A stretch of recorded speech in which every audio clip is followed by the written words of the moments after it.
वो कत्ल भी करते हैं तो चर्चा नहीं होता, और हम आह भी करते हैं तो हो जाते हैं बदनाम।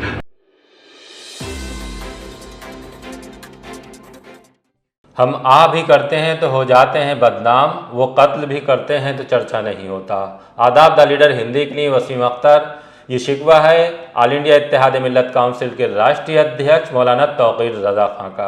वो एक बार फिर चर्चा में है, उसी तरह जिस तरह उन्होंने मुस्लिम धर्म संसद का आयोजन करके सुर्खियां बटोरी थीं।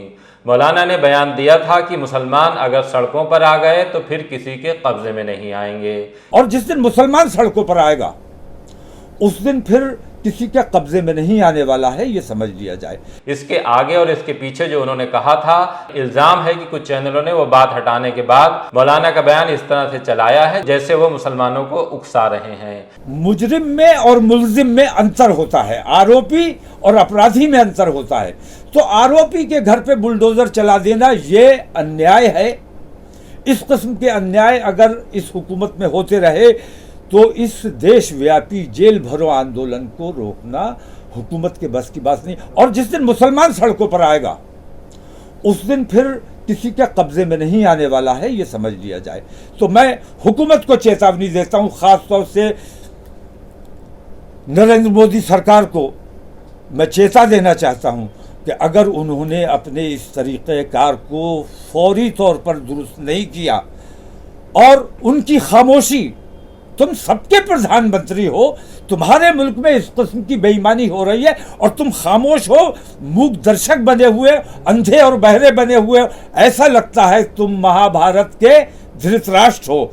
इसी बयान को लेकर देश भर में मौलाना का चर्चा हो रहा है, उस पर डिबेट हो रही है और मौलाना से सफाइयां मांगी जा रही हैं।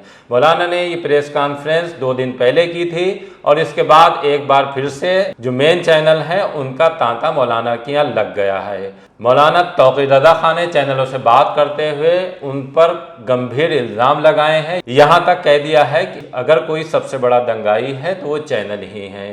चैनल जिस तरह का माहौल ख़राब कर रहे हैं उसमें उन्होंने प्रधानमंत्री नरेंद्र मोदी से भी गुजारिश की है कि हस्तक्षेप करें, इसे रोका जाए। जिस तरह डिबेट से माहौल ख़राब हो रहा है वो देश के लिए अच्छा नहीं है।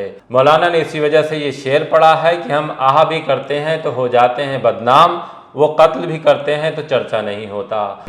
अक्सर चैनल जो है उनको अपनी टीआरपी बढ़ाने के लिए, व्यूअरशिप बढ़ाने के लिए एक विलन चाहिए, तो मुझे विलन बनाकर पेश किया जाता है।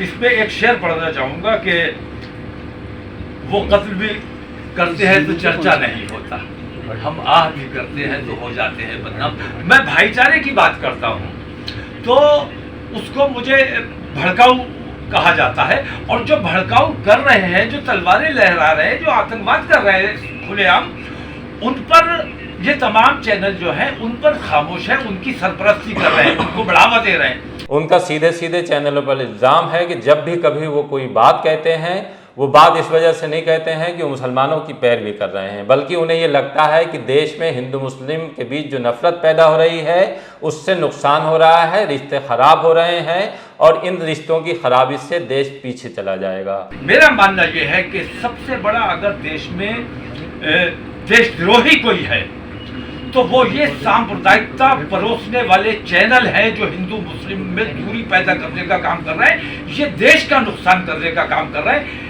इन चैनलों पर अंकुश लगाया जाना बेहद जरूरी है, और अगर इन पर अंकुश नहीं लगाया गया तो देश के हालात खराब होंगे। कैसे रोकेंगे? प्रधानमंत्री जी भी नहीं रोक पाएंगे, क्योंकि प्रधानमंत्री जी का भी मैं तो अनुरोध ही कर सकता हूं उनसे कि आप पूरे देश के प्रधानमंत्री हैं और आप सबका साथ और सबका विकास की बात करते हैं, लेकिन इतना याद रखिए कि जब अन्याय हुआ था और देश के राजा ने बेईमानों का साथ दिया था और ईमानदारों को नजरअंदाज किया था, ईमानदारों के साथ नाइंसाफी की थी, तो महाभारत हुआ था।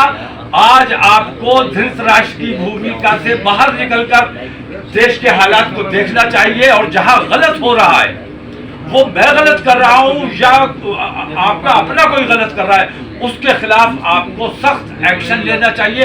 खास तौर से मैं अनुरोध करता हूं कि इन चैनलों पर और इन खराब गंदी भाषा बोलने वाले एंकरों पर अंकुश लगाया जाना बेहद जरूरी है, तभी मुल्क में अमन अमान और शांति और भाईचारा कायम रह सकेगा। उन्होंने बंटवारे को लेकर भी एक बात साफ की है कि उनके कहने का मतलब ये कतई नहीं था कि देश में एक और बंटवारा होने जा रहा है, बल्कि उन्होंने तो ये कहा था कि जिस तरह से मुसलमानों को टारगेट किया जा रहा है, मुसलमानों के पास कोई और ऑप्शन नहीं है, वो पाकिस्तान नहीं जा सकते, चाइना नहीं जा सकते, बांग्लादेश उन्हें लेगा नहीं, बेहतर है कि उस समुद्र में जाकर गर्क हो जाएं।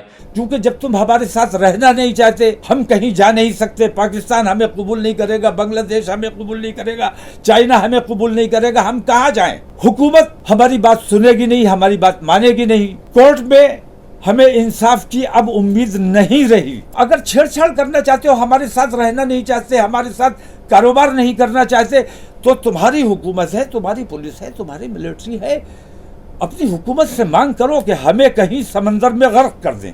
इन्हीं तमाम बातों को लेकर मौलाना एक बार फिर सुर्खियों में हैं, उनसे सफाइयां मांगी जा रही हैं और डिप्टी सीएम ने जिस तरह से उनकी गिरफ्तारी के आंदोलन को लेकर कह दिया है कि अगर कोई गुंडाई करेगा तो उसे जेल भेजने में देर नहीं लगाएंगे। मौलाना ने डिप्टी सीएम केशव प्रसाद मौर्य को भी जवाब दिया है। उन्होंने कहा है कि अगर उनमें हिम्मत है तो मैं अपने आवास पर मौजूद हूं, जब चाहे गिरफ्तार कर लें।